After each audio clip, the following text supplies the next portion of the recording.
Hello， 大家好，欢迎来到我的频道，我是米娜，一名居住在美国加州的地产经纪人和注册会计师。今天呢，让咱们来唠唠这个南加州的土豪大地主尔湾。近年来呀，尔湾成为了不少华人移民美国安家置业的首选城市。城市呢是极好规划，交通呢是十分发达，学区呢是顶级精华，城市气候无瑕，繁华却不嘈杂，处处风景如画。这里的居民呢也都是中上阶层的家庭，平均收入极高，城市治安很好。不少人呢把尔湾称作南加的小硅谷，南加的科技海岸，全美最安全的城市，世界的宜居城市之王，以及人生的终极目的地。就这么就有了这个人生的奋斗目标了哈。这些漂亮的大帽子一戴，我们就知道这个尔湾有多热，有多火了。那不仅是海外的华人想要迁至于此，北加的科技宅们举家南下，就连洛杉矶本地的老移民们也多有南迁至尔湾的这个迹象。那各大建商也都纷纷看好了这个势头，纷纷在尔湾买地盖房。插个小广告，我频道里的视频很全面哦，想看房呢可以去翻看我的尔湾房产播放列表。OK， 重回主题，尔湾都这么红了，自带流量，可是有几个真正了解尔湾的发家史呢？今天就让我们来一起聊聊看。首先呢，先举个形象的例子，我们把洛杉矶这些主要城市的发展比喻为好像几个小伙伴一起去赛跑。那尔湾呢，在起跑线上不慌不忙的，做个热身，弯弯腰，压压腿，扭扭头，然后呢，再等大家都跑出去一段距离之后，嗖的一下就冲出去了，奋起直追啊！不仅超过了不少先跑的小伙伴，还落下了他们一大截。后面的小伙伴看着尔湾的背影，都觉得尔湾散发着这个光圈啊！为什么呢？因为他们突然发现，这尔湾他根本就没在跑道上跑啊，他不走寻常路啊。那我为什么说尔湾不走寻常路呢？因为它与本地大部分的城市，从规划到建设到开发都多有不同，就连这些邻近的城市都很难追上它的脚步。为什么呢？因为不同于大部分的城市是由政府规划和开发的，尔湾呢是一个一开始就由私人公司规划投资开发的一个城市。这个私人公司呢，就是赫赫有名的尔湾家族成立的尔湾公司。那尔湾这个城市命名呢，也是根据其家族的这个创始人来命名的。在19世纪的60年代吧，大概是1860年左右，一位名为 James Irvine 詹姆斯·尔湾的人从西班牙和墨西哥人手中获得了一大片的土地。为什么和西班牙和墨西哥人手中获得呢？读读历史好吗？加利福尼亚州的前身可是西班牙帝国以前的这个领土啊。在美墨战争后，这一片领土才被美国和墨西哥给分了。墨西哥得的那片呢，就叫下加利福尼亚，俗称巴哈 California。而美国获得那片呢，在1850年秋天正式加入了美国联邦政府，也成为了今天的黄金加州。那詹姆斯获得的土地到底有多大呢？当然是很大了，大到足以建设尔湾这个大农场，使得詹姆斯摇身一变变成了当地头号的大地主啊。那你看看今日的尔湾，总面积差不多170-180平方公里，人口数差不多28-9万，就可以预测当年的詹姆斯大地主拿到的土地面积到底有多少了。如果你问我这个詹姆斯到底是怎么拿到的土地，这个不能告诉你，因为它是个商业机密。你怎么不问问我巴菲特为什么会炒股，比特币为什么那么大涨幅呢？詹姆斯拿土地的方法我也不知道好吗？我要是知道，我也去拿地了，我也去当地主了。OK， 聊回尔湾这个大农场。尔湾农场呢，当年盛产的产物有很多，比如说橘子 ，Orange County 橘县也叫橙县，不然这个橙县怎么叫橙县呢？因为很多橘子啦。那然后呢，还有牛油果、绵羊，还有胡桃等等这些农牧业产物哈。那这些农牧业产物呢，还延续到了今日的尔湾，比如说牛油果树，因为这个口感好、营养高，超市里有时一个都卖到快1刀。所以尔湾公司呢还保留了很多的牛油果树，不仅高产，每年带来一笔不菲的收入，而且还美化城市，增添了不少绿意，和繁荣的城市混搭出这个很和谐的美观。比如说我常推的这个花果山社区。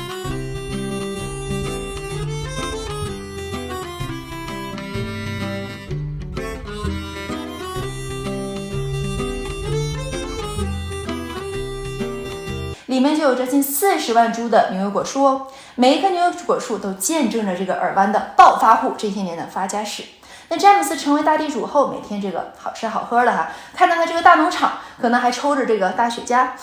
我除了一个成功的地主，我还能不能做点别的了？这人嘛，一旦达到一些目标成就后，不免就会生出一些新的想法和野心。1864年，詹姆斯·尔湾呢成立了尔湾公司，这也为詹姆斯的尔湾公司日后的发展埋下了一个重要的伏笔。也巧了，不久后这个洛杉矶就开始朝东部和南部开始发展，尔湾农场就在洛杉矶的南部那一个城市地区的发展，除了最基本需要的水源需求以及生活设施之外，最重要的是什么呢？你问问自己，搬家是为了什么呀？孟母三迁择邻处孟母为什么要三迁？还不是为了孩子，为了学区。这不，加州大学要改分校了。为了能给加州居民提供更好的教育服务，他们在搜寻新的校区可能。然后呢，猜到了吧？他们就选中了尔湾这个地方。可是盖学校的经费是十分有限的，很多东西不是靠 government funding 政府拨款，就是靠 private donation 私人的捐赠。然后呢，他们就向尔湾公司请求，你能不能给我们捐点土地这尔湾公司有多么的高瞻远瞩我土地有的是，捐一点出去又能怎样？而且这日后校区建好了，学生的衣食住行周边配套还不是在我的土地范围之内。于是在1959年便应了加州大学的请求，捐了1000英亩的土地给他们做校区。当时的州政府看私人公司都捐了这么多，也不敢逊色捐了额外的500英亩土地给加州大学。所以呢，现在的加州大学尔湾分校有近1500英亩的面积，差不多是6平方公里吧。那么有着2/3都来自尔湾公司，听着呢是一笔不菲的捐赠，可是这捐赠带给尔湾公司更多的收益，也为他们日后的资本运作做了好的准备，加速了这个尔湾的发展。你想想，1959年的土地可能还没有现在这么值钱，尤其是农场土地，农作物再多，它还是个农场，平均每尺均价浮动也差别不大。那盖了大学不一样了，大学城是什么？大学城是新的人口注入，新的教育体系，新的城市潜力就相当于这片土地镶了金边了。那这不把土地的每尺均价嗖的一下就带起来了吗？要么怎么说尔湾公司有眼光呢？然后呢，他们还捐赠土地给大学之后，就认为我光捐赠土地也不行，我做好事呢就做到位，做全套。我认为呢非常有必要在大学周边环绕大学的社区建立一个城市。你看他们多聪明既做了好事儿，又给自己日后的利润发展做好了准备。于是呢，他们就聘请了著名的建筑师威廉·佩德拉来一起规划设计尔湾。威廉·佩德拉有什么著名的设计呢？你可以知道旧金山的范美金字塔，还有圣地亚哥的这个拉海雅图书馆，以及呈现著名的迪士尼游乐园的这个酒店，都是这个威廉的杰作所以呢，尔湾公司的策划部门和威廉·佩德拉一致认为，他们要先建设一个可以容纳至少5万人口的城市。那这个城市要有商业区，要有住宅区，要有工业区，还有休闲区以及绿化区。后来呢，1965年，尔湾大学终于建好了，开业成立了。然后呢，在1970年，尔湾的这个商业综合体也对外开发了，比如说现在的 Turtle Rock 龟岩、University Park 大学公园、牧场核桃以及尔湾的 Coverdale 等住宅区都在同年陆续建成了。然后呢，在1971年的12月28日，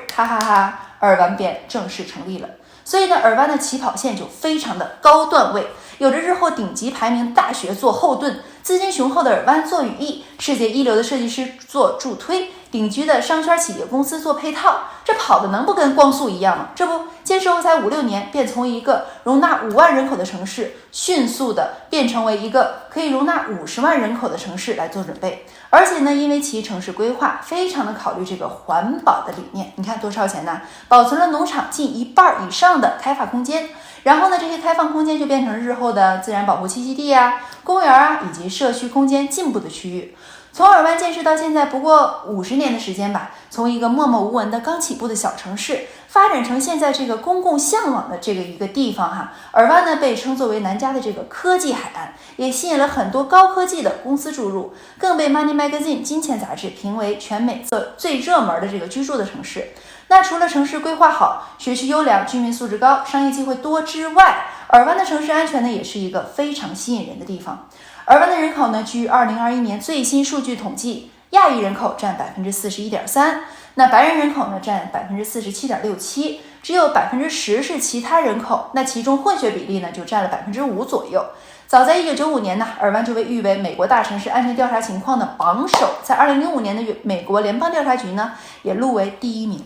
那尔湾这么安全，是因为城市规划的好，尔湾道路路灯呢一般设置的特别的多，那晚上呢就是灯火通明的这些灯火通明呢就给那些夜间的不法分子没有什么机会了。另外呢，尔湾很多停车场或者是广场的电梯都配有这个玻璃，电梯外面呢也能看到里面的情况，谁敢在电梯里面搞什么幺蛾子，电梯外都看得一清二楚。那除了这些设计外，尔湾每年的城市拨款有近1/3都花费在了公共安全上。那公共安全呢，就是充足的警员配备、良好的基础建设、合理的管理体系以及安全的居住环境，这些呢都给尔湾标注了安全靠谱的好标签，吸引了更多的高薪、高素质、高教育的居民定居于此。在尔湾呢，老人和小孩子在社区里都非常的安全，很多人表示我半夜出去遛狗、散步都不用担心。那无论是南尔湾还是北尔湾，很多新建的小区都甚至配有铁门和警卫的这个设置啊。那这个安全系数呢，更是高上加高了。